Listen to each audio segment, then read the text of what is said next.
Today we will be exploring the topic of how big businesses began to become popular in the US.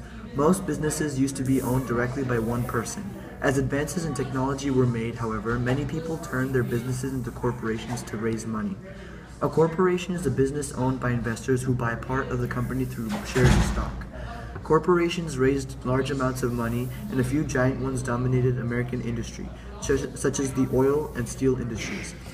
John D. Rockefeller was a poor man who soon dominated the oil industry by developing a monopoly. A monopoly is a company that eliminates their competitors and controls an industry. He made secret deals to carry out his oil at a lower rate than his competitors.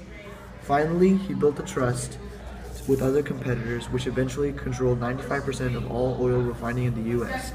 Many businessmen tried to follow his example, and the government started modeling the country for similar systems. Andrew Carnegie controlled the steel industry by making the best and cheapest product. He bought the mines that supplies his iron ore, and his company dominated the US steel industry. He sold it to J.P. Morgan, the nation's most prominent banker. His story is an example of how to work your way up the ladder, starting with the same money and education. Today, Americans dispute how that has changed up to today. Many stories about rags to riches were talked about, such as Rockefeller and Carnegie, but many successful people started off with lots of money. Those people were in the upper class and could even afford a college.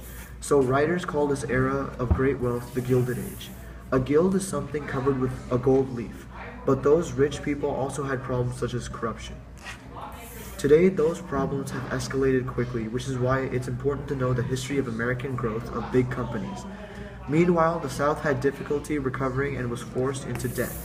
They had to go to agriculture in order to survive, since they could no longer utilize slavery.